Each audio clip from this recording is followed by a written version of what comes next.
Hello दोस्तों, काशी की Arpana blog में आपका स्वागत है। आप लोग कैसे हैं? उम्मीद करते हैं आप लोग बहुत अच्छे होंगे।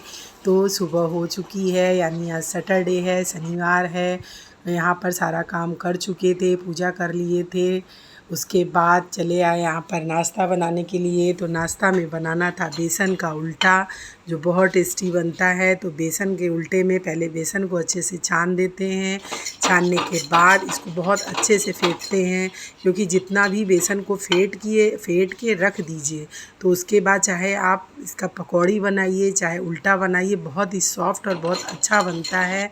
तो इसको अच्छे से ले लिए थे, फेंट लिए हैं। इसमें प्याज थोड़ा सा डाले हैं, हरी मिर्च डाले हैं और लाल मिर्च डाले हैं, नमक डाले हैं। इसको फेंट के रखे थे और अब ये अच्छे से 5 मिनट हो चुका था, ढक के रखे थे। और इसको अब आप सरसों के तेल में भी बना सकते हैं, क्योंकि बेसन का उल्टा सरसों के तेल में बहुत टेस्टी लगता है।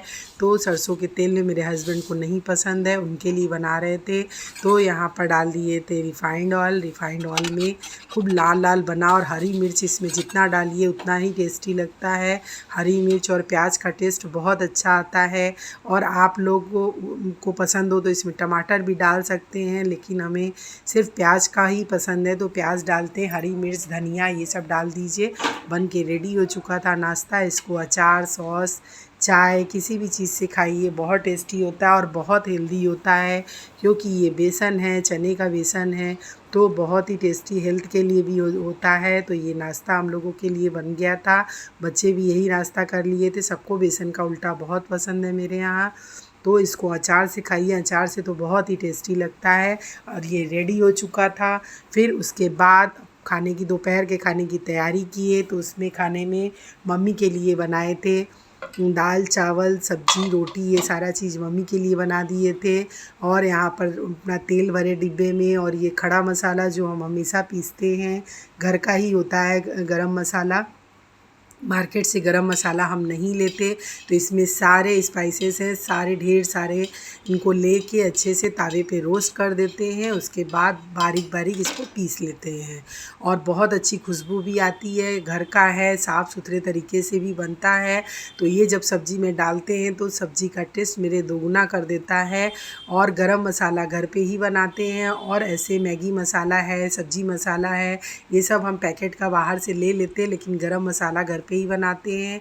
और ये है काली मिर्च, इसको भी अच्छे से मिक्सी में पीस लेते हैं। तो ये भी यूज़ करते हैं, चाय वगैरह सब में डालते हैं। हमको चाय काली मिर्च की अच्छी लगती है, तो ये पीस के इकट्ठे डिब्बे में रख लेते हैं हम। तो ये सब चीज़ मेरा रेडी हो चुका था। तो जब ख़त्म होता है तो पीस के रखते हैं, चाय में डालते हैं या किसी भी चीज़ में डालना है, चाउमीन वगैरह में, तो ये अच्छा रहता है। फिर एक साइड में कपड़ा धुल चुके थे, थोड़ा कपड़ा बचा था तो उसको भी यहाँ पर धुल रहे थे। और फिर मम्मी का खाना बन चुका था। उसके बाद बच्चे ऑर्डर किए कि वो आज वो दलफरा खाएंगे। हमारे यहाँ इसको दलफरा बोलते हैं, आप क्या क्या बोलते हैं ज़रूर बताइएगा। तो इसमें सॉफ्ट आटा लगा दिए थे।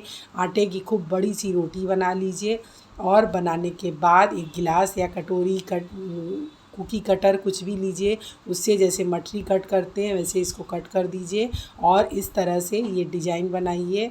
ये बहुत अच्छा दलफरा लगता है। तो दाल को भी ज़्यादा पहले नहीं पकाना है, उसको एक सीटी ही पकाइए, क्योंकि उसमें जब ये आटे की ये डालेंगे लोई, तो उसको भी पकने के लिए चाहिए। तो बहुत गला हुआ भी नहीं अच्छा लगता। तो इसलिए हमेशा इसको, दाल को पहले एक सीटी लगा के कढ़ाई में डाल दीजिए। और कढ़ाई में डालने के बाद दाल में नमक, हल्दी जो आप डालते हैं वो डाल के बना लीजिए। पर इस आटे में नमक वगैरह कुछ भी नहीं पड़ता है। सादा आटा जैसे रोटी के लिए बनाते हैं, बना के बेल लीजिए। और ये देखिए दाल एक सीटी का पका हुआ है, और अभी भी दाल ठीक से पका नहीं था, खड़ा खड़ा था, क्योंकि वो जब ये आटे की लोई डाले हैं तो दाल इसमें ही और अच्छे से पक जाएगा। तो इसको तेज़ आंच पे बीच बीच में चलाते रहिए, कभी आंच मीडियम कर दीजिए, चलाते रहिए। और फिर उसके बाद ये पक के रेडी होने लगता है। फिर यहाँ पर ले लिए इसको छौंकने के लिए लहसुन, बहुत ज़रूरी है, तो ढेर सारा लहसुन लीजिए। हरी मिर्च, जीरा, हींग और लाल मिर्च तो बहुत अच्छा लगता है इसमें। ये सारा चीज़ जितना ये ज़्यादा तीता होगा उतना ही अच्छा लगता है। तो ये हो गया दलफरा के लिए तड़का, जो रेडी हो चुका है। और फिर उस ऊपर से दलफरे में देसी घी डालिए, बहुत टेस्टी लगता है। इसको टमाटर प्याज से भी आप फ्राई कर सकते हैं। अब देखिए फोक लिए हैं और उससे ये हम चेक कर रहे हैं कि पका है कि नहीं। ये ऑलमोस्ट पक चुका है, थोड़ा सा और इसको पकाएंगे। पकने के बाद फिर ये खाने लायक हो जाएगा। फिर इसमें रेड चिली पाउडर डाल रहे हैं। जब तड़का थोड़ा ठंडा हो गया, अब इस तड़के को डाल देंगे दलफरे में। हमारे यहाँ दलफरा भी बोलते हैं इसको, कोई कोई चिड़िया बोलता है, कोई दाल का दुल्हा बोलता है। ये बहुत टेस्टी लगता है और कभी इसको बनाइए और खाइए। इसका टेस्ट ही कुछ अलग होता है। इसको टमाटर प्याज से भी फ्राई करके कभी कभी खाते हैं, लेकिन आज ये लहसुन का ही तड़का लगा दिए थे जो बहुत टेस्टी लगता है। इसमें प्याज का भी तड़का दे सकते हैं आप। देखिए बन के रेडी हो गया। इसको सब्जी से खाइए, सब्जी की ज़रूरत ही नहीं है, अचार से खाइए और ढेर सारा देसी घी डालिए। ये दलफरा मेरा बन के रेडी हो चुका है जो बहुत अच्छा लगता है। गर्मा गर्म खाइए। मेरे बच्चों को भी ये बहुत पसंद है और हमें भी बहुत ज़्यादा अच्छा लगता है ये दलफरा। तो ये हो गया दोपहर का खाना। मम्मी सासू माँ के लिए बनाए थे करेले की सब्ज़ी, दाल, रोटी, और मेरी नंद के लिए भी यही खाना था, लेकिन बाद में ये बच्चों के लिए बनाए। और यहाँ पर आ गए अपने मौसी के घर। मौसी ने भागवत रखा था तो यहाँ पर मौसी बुलाई थी, तो मौसी के घर आए तो यहाँ पर पूजा की पूरी तैयारी हो रही है। मेरी मौसी और उनका बेटा ये सारे चीज़ पूजा पाठ में कर रहे हैं, तो हम लोगों को बुलाए थे तो हम सब लोग आए थे। हम आए थे, मेरी सिस्टर आई थी, मेरी मम्मी आई थी। मौसी का घर भी बहुत पास में ही है, तो मौसी बुलाई थी तो उनके पास आए थे। यहाँ भागवत गीता थी तो तैयारी शुरू हो रही थी। और यहाँ बैठी हैं मेरी मम्मी जो बहुत ज़्यादा बात कर रही हैं, बहुत बोल रही हैं, और धीरे धीरे उनका हम वीडियो बना लिए तो उनको पता भी नहीं चला, और वो पता नहीं क्या क्या बातें हम लोगों से कर रही थी। तो मम्मी बैठी थी, बगल में दीदी बैठी थी, और ये है मेरी भाभी जो बहुत दिन बाद मिली और मेरा पैर छू रही थी। उनको हम आशीर्वाद दे रहे थे, हंसी मजाक हो रही थी। तो जितनी भाभी सब मेरी भाभी ही लगेंगी और बहनें लगेंगी जो बहुत दिनों बाद मिली हैं। जल्दी आना जाना नहीं हो पाता है, तो इस मौके पर आए और सबसे मिले, बहुत अच्छा लगा। मौसी बहुत ज़्यादा खुश हो गई थी। तो छोटी सिस्टर आई थी, मेरी भाभी लगेंगी, छोटी हैं, और मेरी ये मौसी हैं, इन्हीं के घर में भागवत रखा है। तो यहाँ पर सारा कलश रखा हुआ है, तो ये कलश सब लोग लेंगे, जितनी औरतें हैं कलश लेंगे। लेने के बाद फिर थोड़ी देर के लिए फेरी निकलेगी। पहले भोले बाबा के मंदिर जाएंगे, वहाँ पर पूजा होगी, उसके बाद फेरी निकलेगी। तो यहाँ बारी बारी से ये सारी मेरी भाभियाँ हैं जिनसे खूब हंसी मजाक होती है। देखिए ढेर सारी भाभियाँ हैं ये लोग मेरी।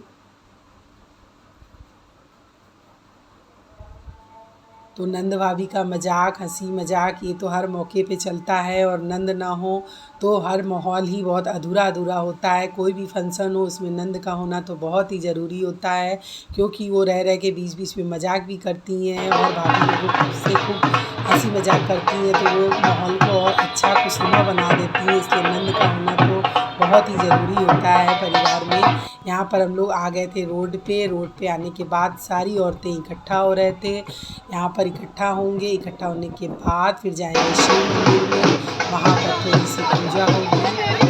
सारी भाभी लोग हैं, दीदी लोग हैं, छोटी भी हैं, इसमें से बड़ी भी है। यहाँ पर एक बाबा आ गए थे जो खड़े होकर डांस करने लगे थे। जो बाजा बज रहा था वहीं पर खड़े होकर वो डांस करने लगे। अब चल रहे हैं हम लोग शिव मंदिर। ये जो शिव मंदिर है ये बहुत ही पुराना है, जो हम बचपन से देखते चले आ रहे हैं। ये भी मेरे घर के पास, घर में ही होता है, घर में ही है ये मंदिर। मेरे जो ताऊ जी थे, चाचा थे, मेरे पापा हैं, ये सब लोग इन्हीं लोग का मंदिर है। तो बहुत प्राचीन, ये हम लोग के दादा के समय का भी मंदिर है और उसके पहले का भी है। देखिए कितना सुंदर है भोले बाबा का मंदिर। तो यहाँ भी बहुत दिनों बाद आए, जबकि बहुत पास में है, लेकिन आना जाना नहीं हो पाता है। तो आए तो यहाँ पर आए तो बचपन की सारी यादें यहाँ देख के सब ताज़ा हो गई, क्योंकि बचपन में आके यहीं पर खेलते थे। और आज यहाँ पर आए बहुत साल बाद तो बहुत अच्छा लगा। ये मेरी भाभी हैं, बड़ी दीदी हैं। तो यहाँ पर पूजा पाठ हुआ, और ये मौसी का बेटा है, पंडित जी खड़े हैं। तो यहाँ पर पूजा भी शिव मंदिर में हो चुका था। उसके बाद अब आगे निकलना है फेरी के लिए।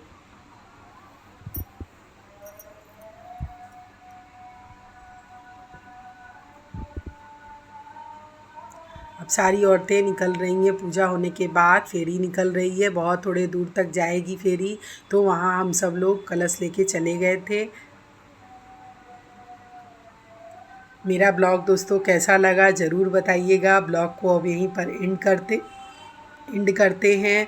फिर मिलते हैं नए ब्लॉग के साथ। कोई गलती हो तो ज़रूर बताइएगा। मेरे चैनल को ज़रूर सब्सक्राइब करिए, और अगर नए हो तो ज़रूर से सब्सक्राइब करिएगा, लाइक कमेंट शेयर करिएगा दोस्तों।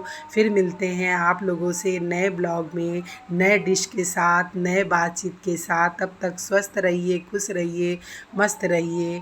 हर हर महादेव दोस्तों, नमस्कार।